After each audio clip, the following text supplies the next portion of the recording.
It's 8:30. I'd like to call the meeting to order with the Pledge of Allegiance.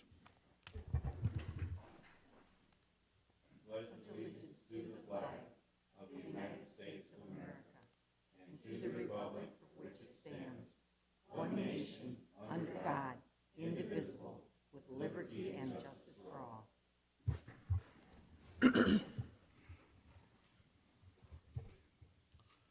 morning. I have an invitation for a citizen to schedule time on the commission agenda for an item not listed.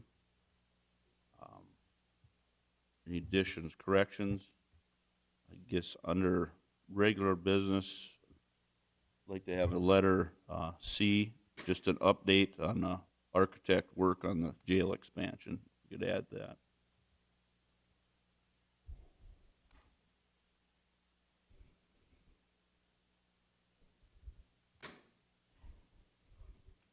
Approval of the agenda. So moved. A motion, a second. All those in favor, signify by saying aye. Aye. Aye. Opposed, same sign. Regular business. Letter A, action to remove agreement number 17-41 from the table.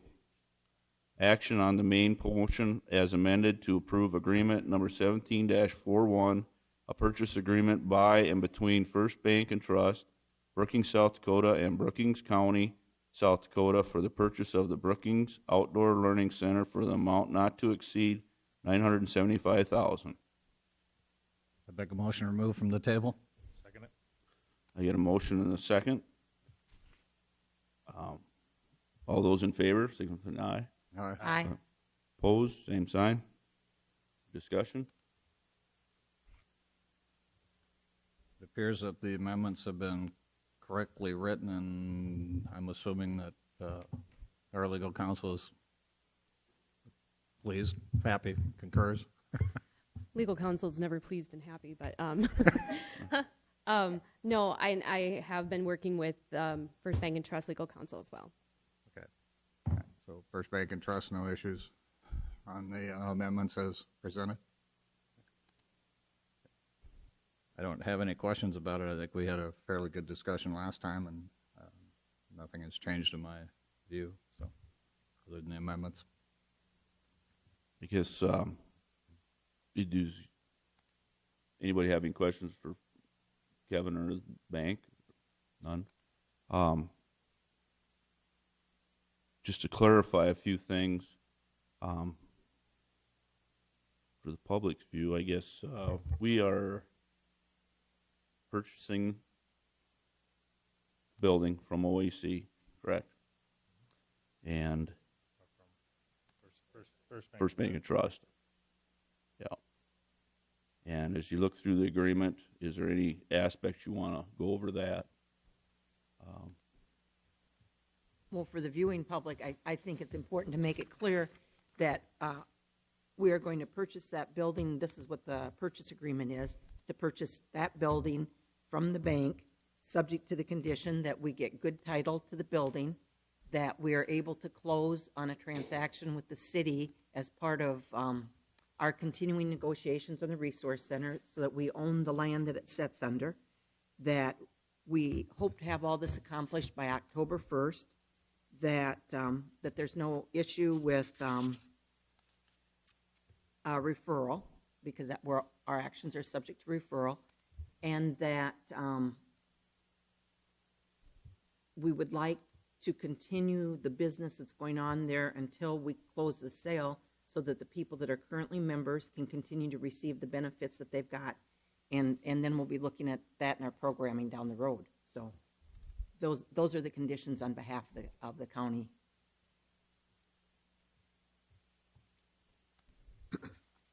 Ron, I guess as I look towards this, I guess some of the reasoning, I was kind of skeptical at first, but I guess if this all falls into place, we will own the building, we will own the property that it's situated on. We're going to manage the property and the building, and I think it's a good opportunity for not only the youth of the county of Brookings, but also the adults were, providing an added service or an opportunity for recreation for them. Another aspect, we do have GF&P interested in a possibly renting office space out there, and with having the GF&P there, there'll be other opportunities brought forth through the GF&P, some programs that they offer and such. So some of the reasons why I'm in favor of this. I don't know if any other commissioners would have reasoning.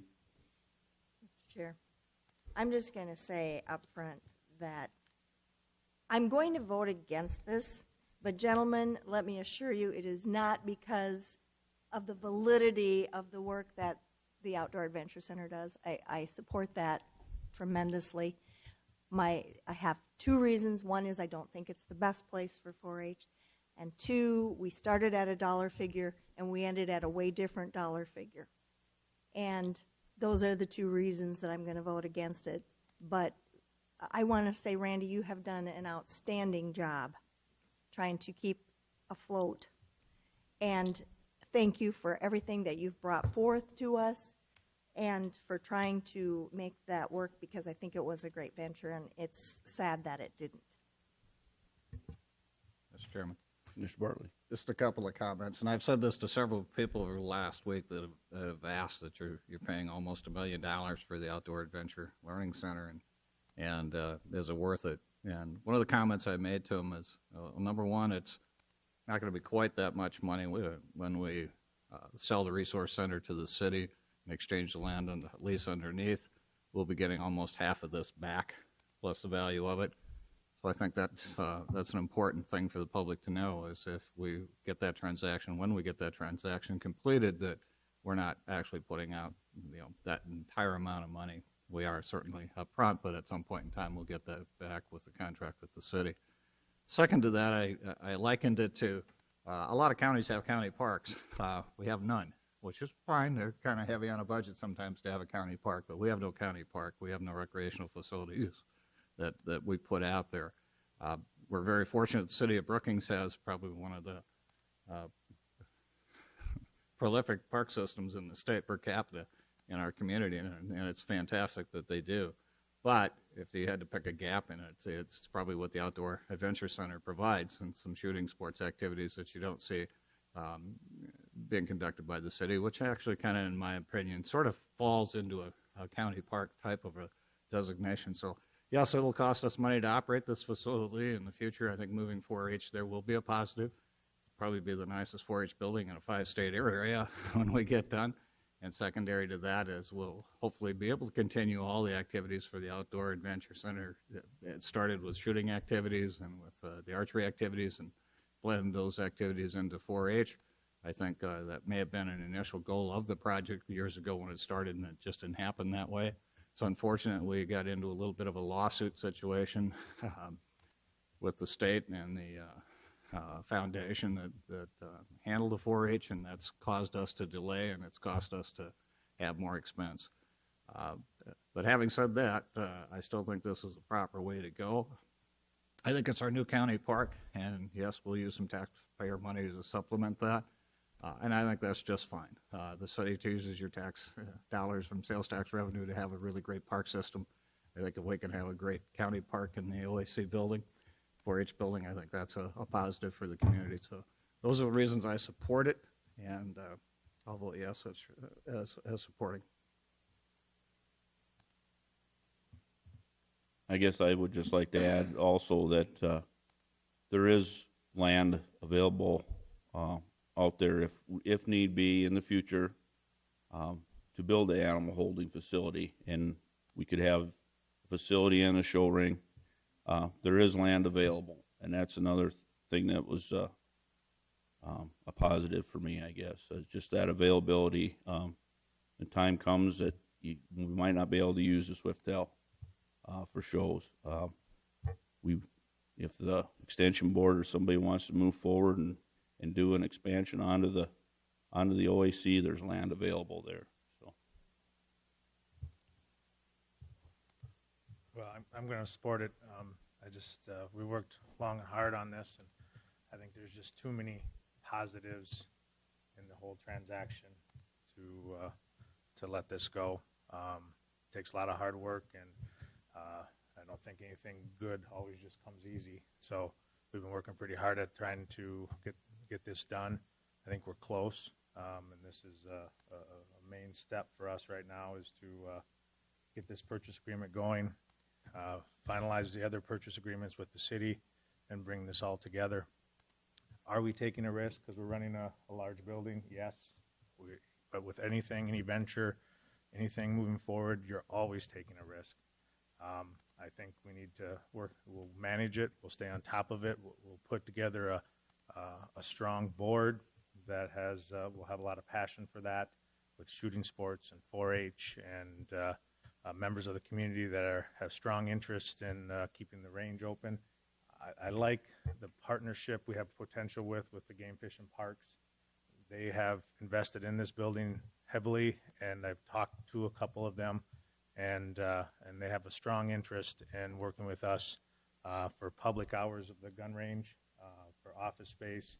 I think there'd be a good synergy between the Brookings County and the Game Fish and Parks that can lead to a lot of opportunity.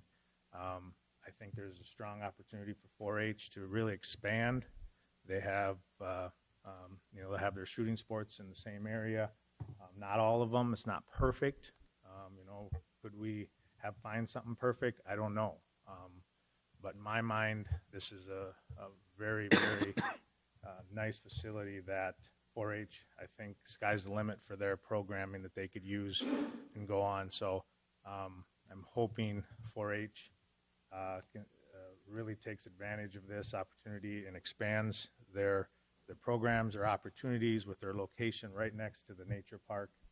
I think sky's the limit for that. So, and then also the Swift Health Center purchasing, or the city purchasing the office space is just a strong need for that facility out there. I think we'll only enhance that facility and move that facility forward, which will again provide quality of life for all of our county citizens. So when I add up the pros and the cons, there's just a lot of pros in this whole transaction for me, and that's why I'm going to support it. Would there be anybody that would like to make comments from Mr. Wallner? Would you please come forward?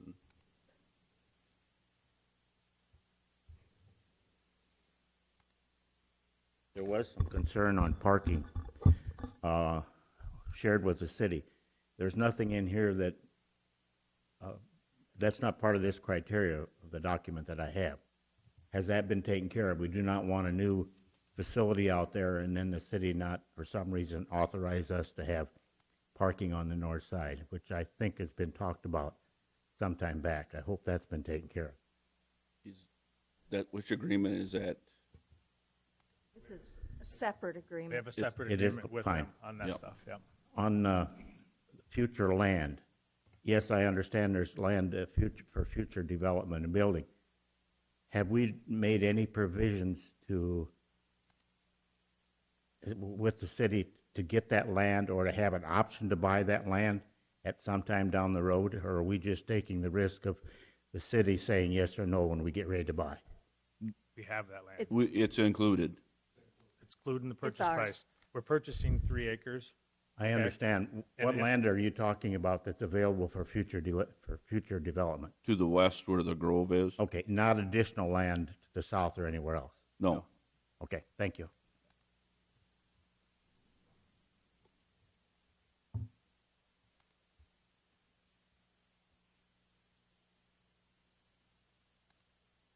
Would Andy you Dupreez. state your name and Andy Dupreez. Thank you, commissioners, for all the time. I know this has been a process you didn't expect. Anyway, and thank you to the OAC people too in the bank. It's a great facility. I'm with Ryan. I like his comments about there's a lot of pros. There's some cons. There's a lot of pros that coming forward with this facility. anyway, I guess that's like what's getting put together out there, and hope it all goes forward. I do like, don't be afraid to take extra time, I guess, but in the agreement with the city, be sure it gets done right, I guess. So that's one thing I will say. So, thank you.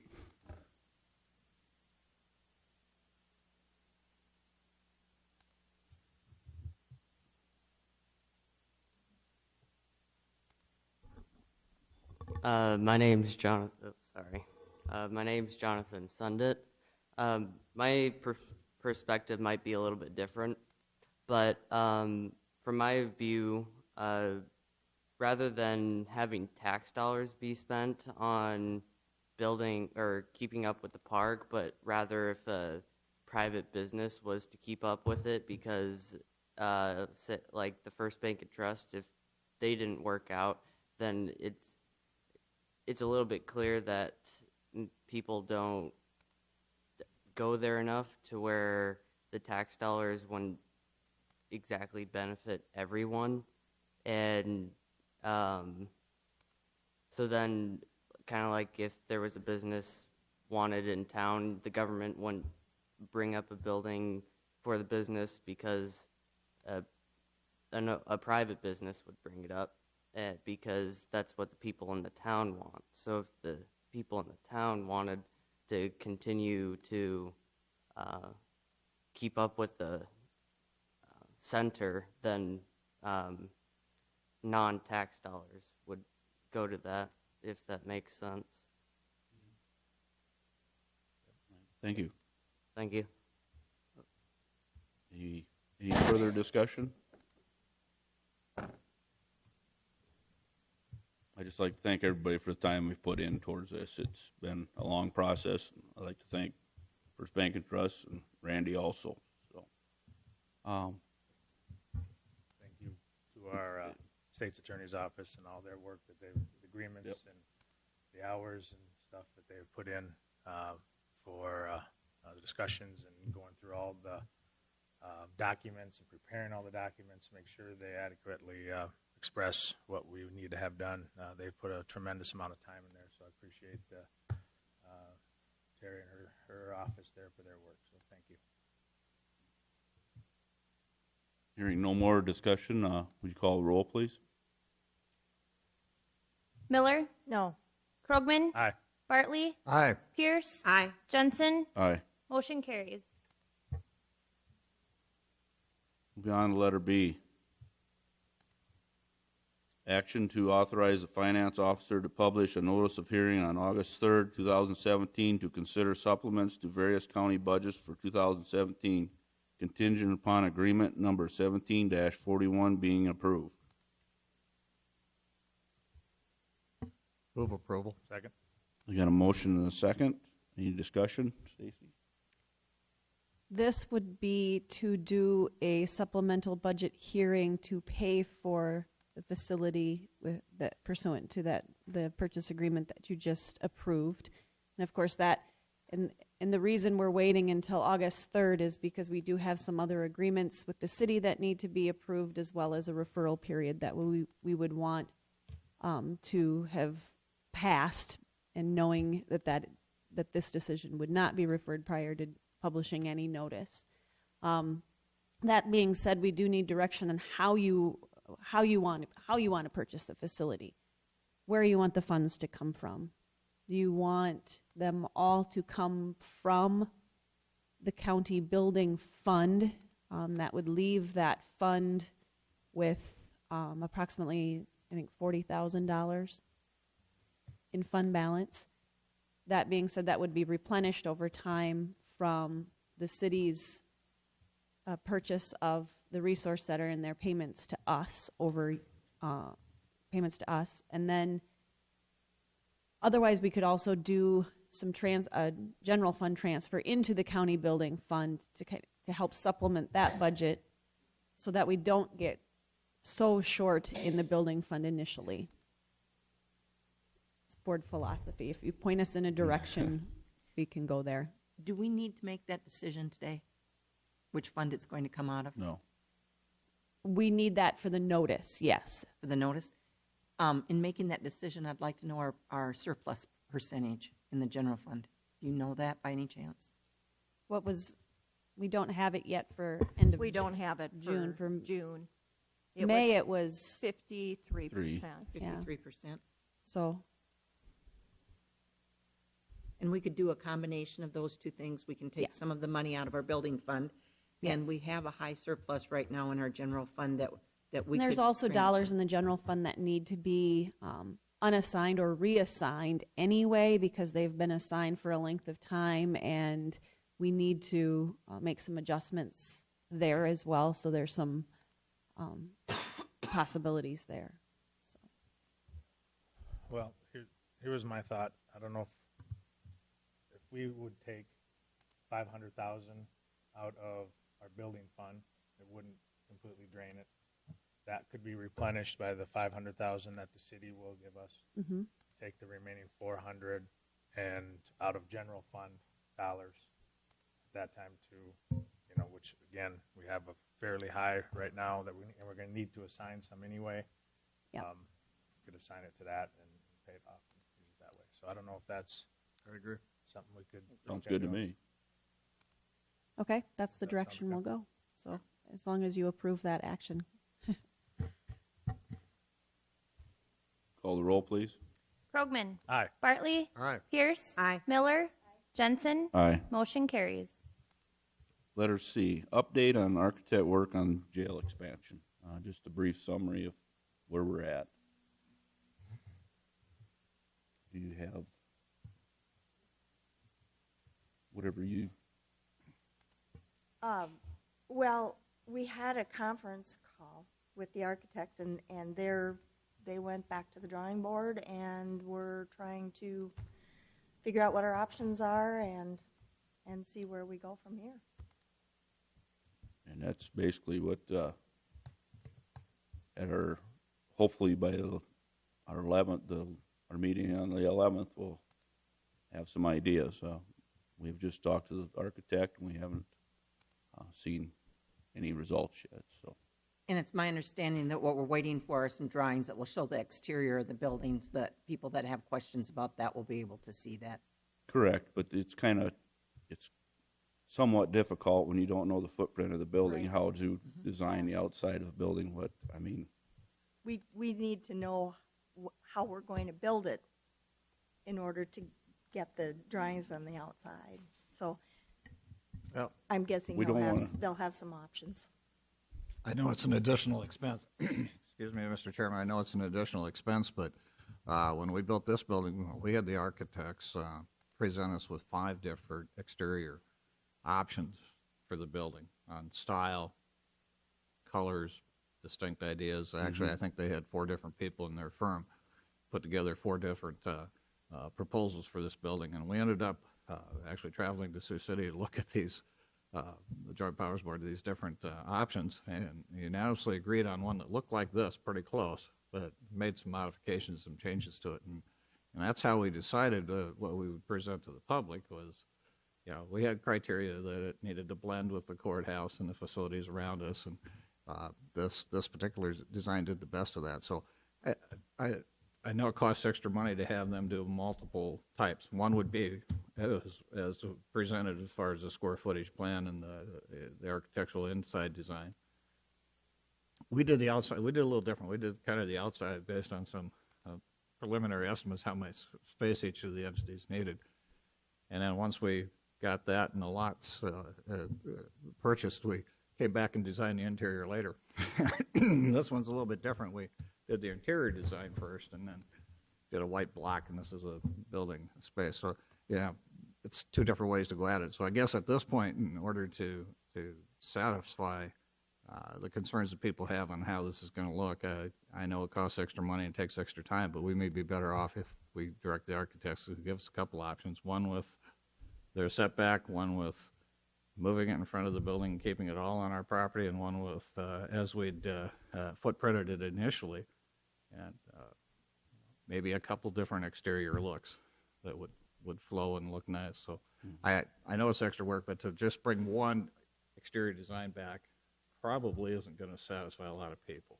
Having an option probably gives them a better chance to help us make a decision. And I agree with Commissioner Bartley. I think that when we get our next set of drawings, and I understand it's extra work for the architect, but we should spend the money and take the time to do that. We need to show on our drawings what our building materials are going to be, what the building's going to look like, and show what we're thinking about for landscaping. Because as I'm listening and talking to people, nobody's really questioning the fact that we need some expanded space for our detention center.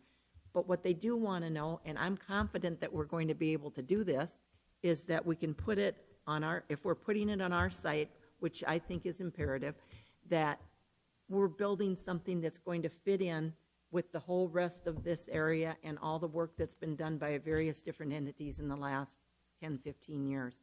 And I think that's what our goal is, but it'd be nice if our architectural drawings would show what our materials are, what our colors are, and all of those kinds of things, so people can look at that, and I think that might help people not worry so much about what we're doing.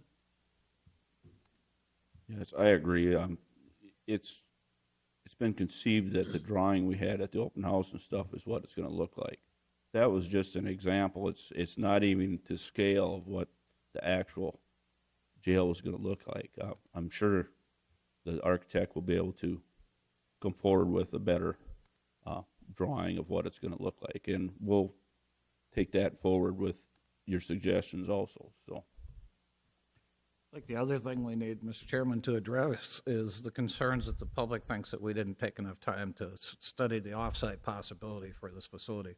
And I'll admit, years ago when we talked, Commissioner Don Larson and I and Dennis Falcon about building a joint city-county building, we also talked about a joint law enforcement facility. And the county at that time actually was suggesting that the law enforcement facility ought to be the first building.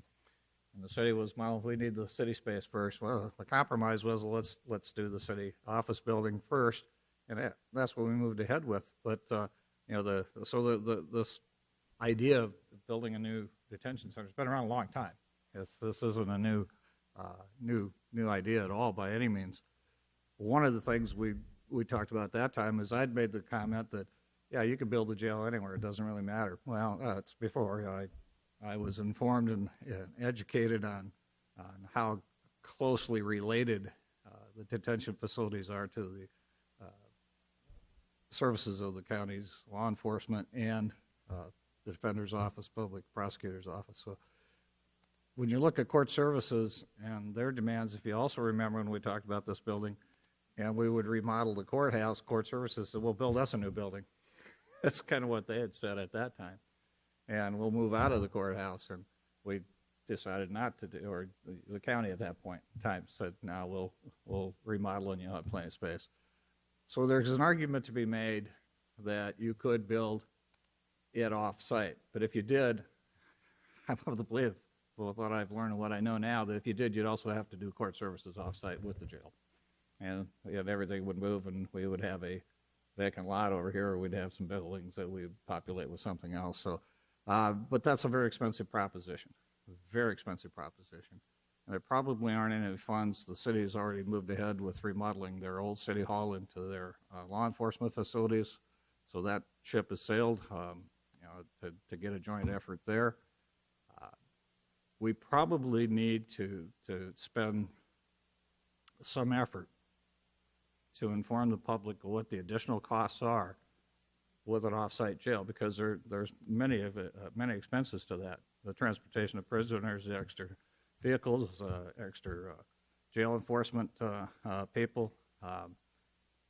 It was suggested that, well, you could take people to the old jail and move them in when they have to go to court back. Well, oftentimes there's not time to make that transfer, and then you also are now staffing two jails, one that's currently there plus a new one somewhere else. So that's pretty expensive in long term to be able to do that. So we need to let the public know what some of those expenses might be.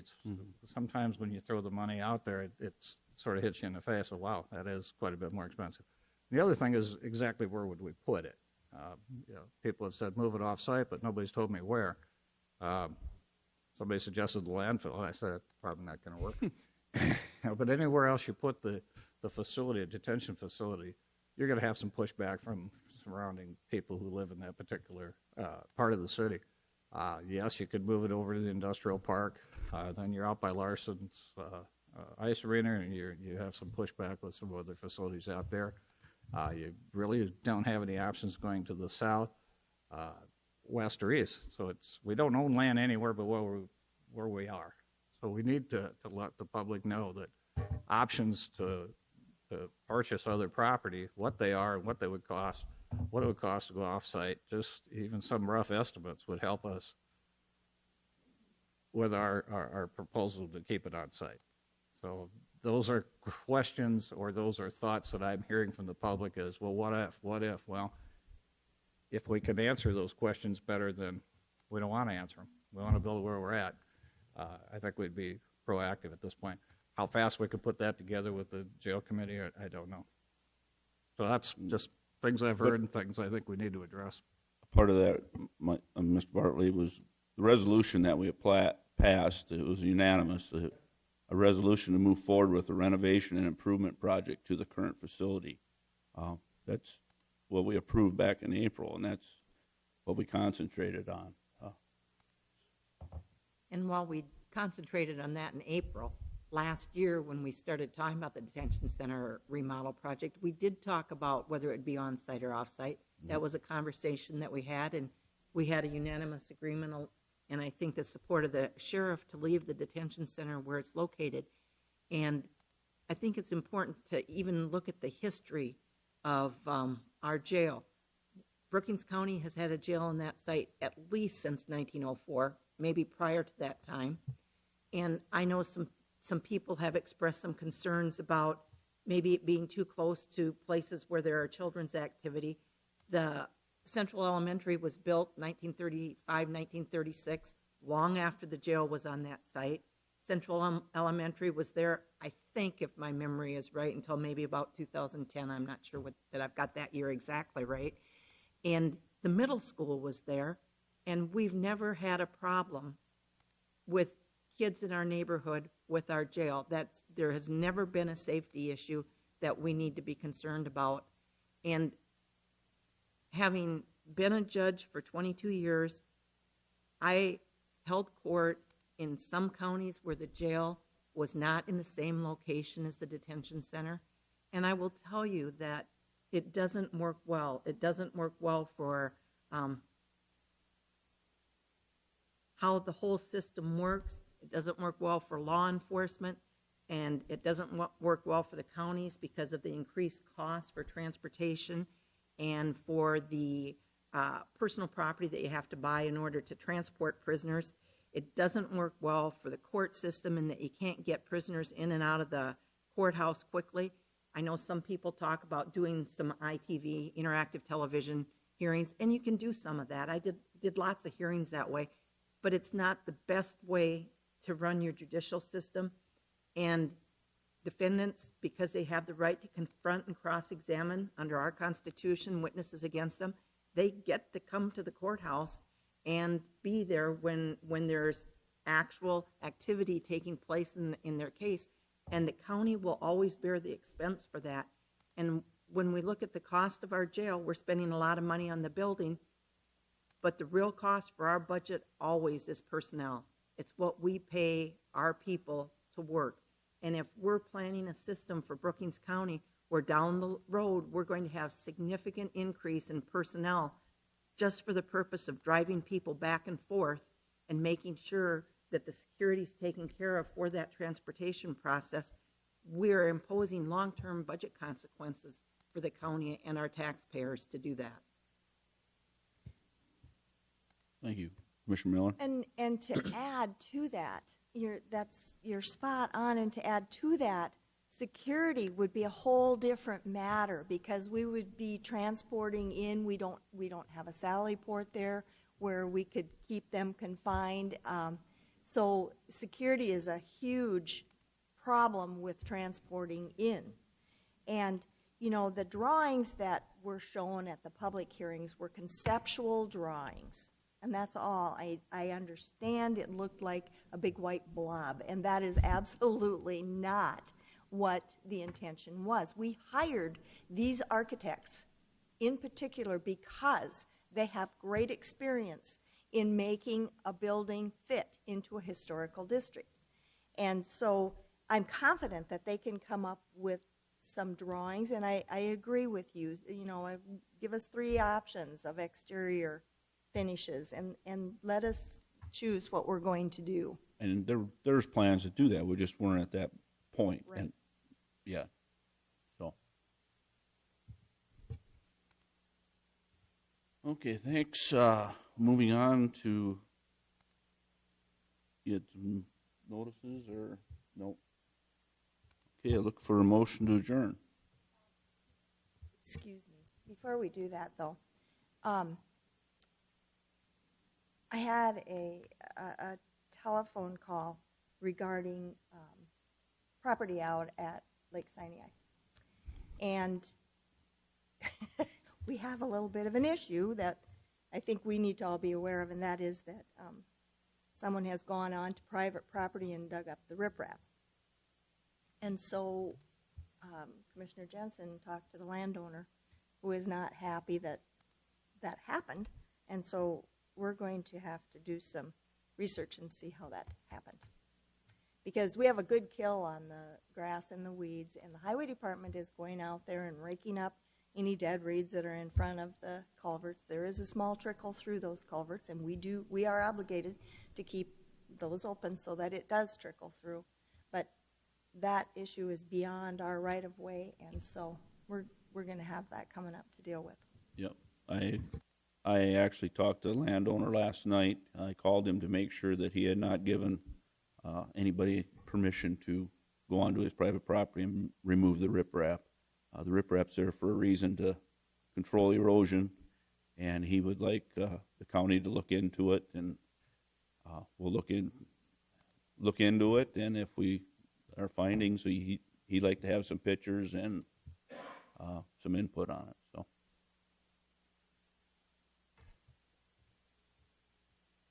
I have a motion to adjourn. Second. You got a motion, a second to adjourn? All those in favor? Aye. Aye. Opposed, same sign.